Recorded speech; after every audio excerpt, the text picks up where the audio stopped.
Bonjour et bienvenue, voici notre tour d'horizon économique, géopolitique, énergétique et boursier. Nous sommes le lundi 15 décembre et pour comprendre comment tourne la planète finance, toujours près du firmament, c'est sur l'inforruptible et nulle part ailleurs et l'épisode du jour je l'ai intitulé Le pétrole et les cryptos en solde, une bonne affaire, on y va?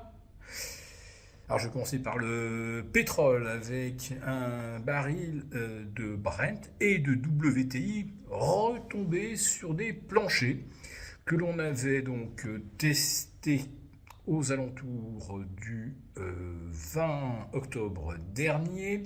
On y était également le 5 mai et le 8 avril.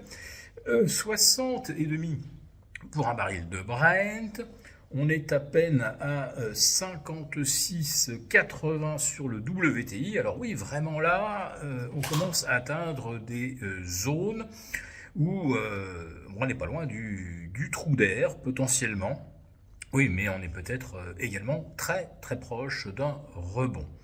Alors pourquoi est-ce que le pétrole chute de la sorte?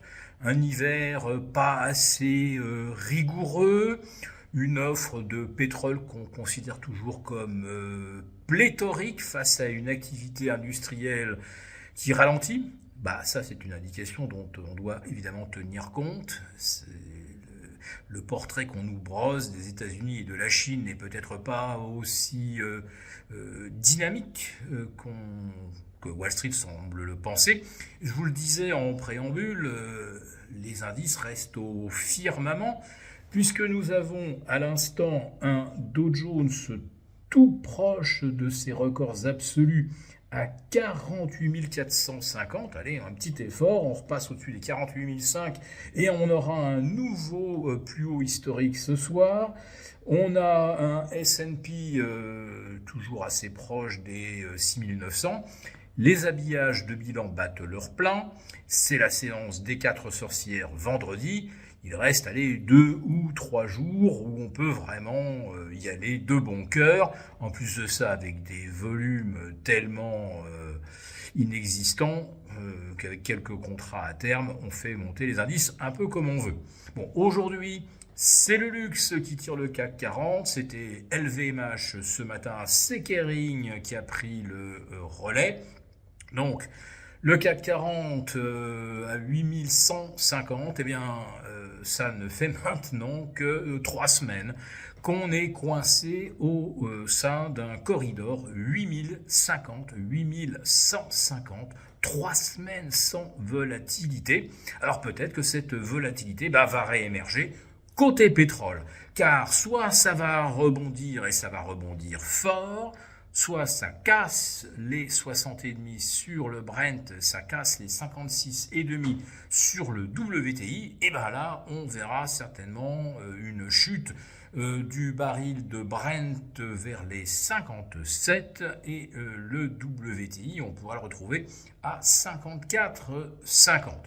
C'est-à-dire, moi je pense que l'essentiel de la baisse c'est fait, même si on avait un petit trou d'air, ça ne serait que pour mieux rebondir. Donc, surveillez quand même de près l'évolution du pétrole.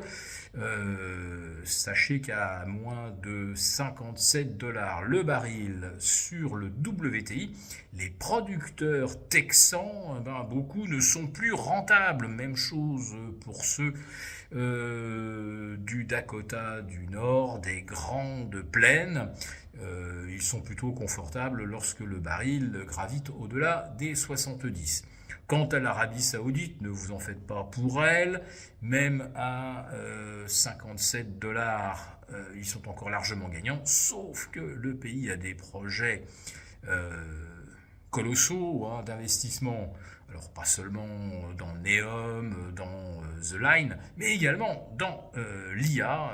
On parle de 100, 200 milliards d'investissements. Bon, tout ça, il faut le financer quand même avec les recettes pétrolières. Et comme l'Arabie Saoudite finance par ailleurs, on va dire, le soutien social pour la stabilité de la société saoudienne, le pays a besoin également d'un pétrole plus cher. Alors surveillez les prochains pourparlers entre membres de l'OPEP. Je ne serais pas étonné qu'ils viennent nous dire que finalement ils sont prêts à réduire un petit peu leur production.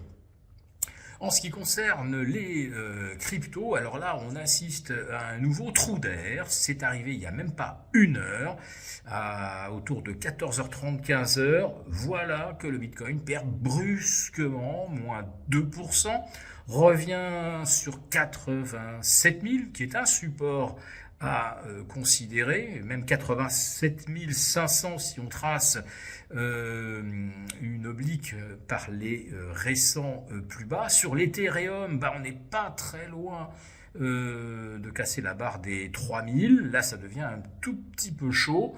Alors, pourquoi les cryptos sont-elles à la peine et subissent-elles à répétition des coups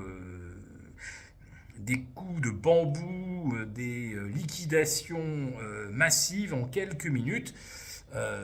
Est-ce que certains anticipent qu'au-delà d'un relèvement des taux au Japon après-demain, on va avoir en plus de ça un discours plus restrictif, plus hawkish de la Banque centrale du Japon? Ça, c'est à considérer, parce que si les liquidités viennent à manquer à l'échelon global, le Japon, ça maintenant c'est acté, il ne va plus fournir de liquidités gratuites au marché. On est à 2,96 sur le 10 ans, on est au-delà de 3,60 sur le 40 ans. Donc il va falloir trouver de l'argent ailleurs. Oui, mais où est cet ailleurs?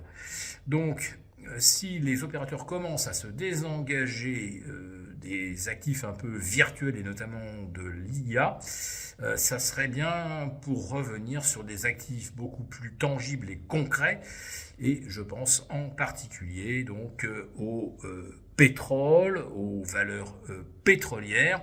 Quant aux cryptos, attention, donc je le répète, aujourd'hui on est en train de mettre à l'épreuve des supports importants, je le répète, donc 87 500 sur le Bitcoin et 3000 sur l'Ethereum. Pour vous remercier de votre fidélité, vous pouvez télécharger gratuitement notre rapport spécial qui vous explique les 10 commandements à suivre pour naviguer sereinement sur le marché des crypto-monnaies. Il vous suffit de cliquer sur le lien en description pour l'obtenir gratuitement. Merci et à bientôt. Merci beaucoup d'avoir regardé cette vidéo. N'hésitez pas à réagir dans les commentaires ou à liker et partager cette vidéo si le contenu vous a plu. Et pour ne rater aucune de nos prochaines émissions, vous pouvez vous abonner à notre chaîne et activer les notifications. Et pour plus de contenu, n'oubliez pas que le dernier rapport rédigé par nos experts est accessible en cliquant sur le lien de description. On se retrouve tout de suite dans les commentaires et je vous dis à très bientôt pour une prochaine vidéo.